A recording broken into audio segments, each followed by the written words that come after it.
untuk kepolisian di Polda Kaltim dan Polda Metro Jaya mengungkap kasus tindak pidana perdagangan orang.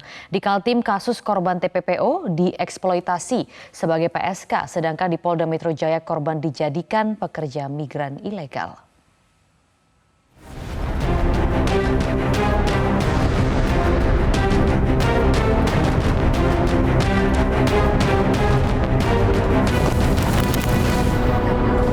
Kepolisian daerah Polda Kalimantan Timur mengungkap 6 kasus tindak pidana perdagangan orang.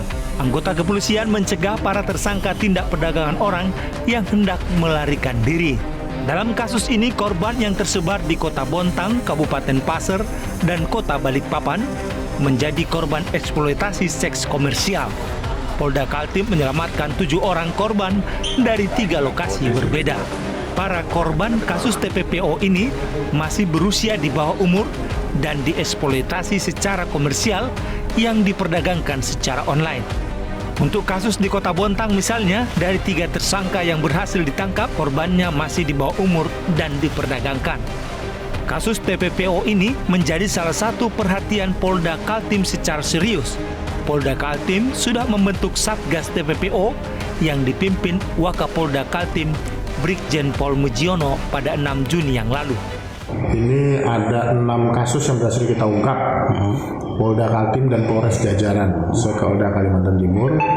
Di antaranya itu kalau di Polres itu ada dari Bontang, Polres Pasir, dan Polres Balikpapan. Yang mana Polres Balikpapan ini ada 1 orang yang kita amankan. Di Pasir itu ada 4 orang yang kita amankan. Di Bontang itu ada 2 orang yang kita amankan. Masih soal TPPO, Direktorat Reserse Kriminal Khusus Polda Metro Jaya menangkap sepasang suami istri yang diduga terlibat tindak pidana perdagangan orang. Kedua tersangka diduga merekrut 22 orang yang diberangkatkan ke Timur Tengah sebagai pekerja migran ilegal.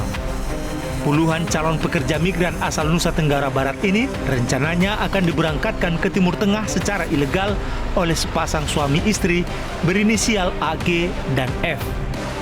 AG dan F ditangkap petugas di kediaman mereka di kawasan Kebun Jeruk, Jakarta Barat pada Rabu malam.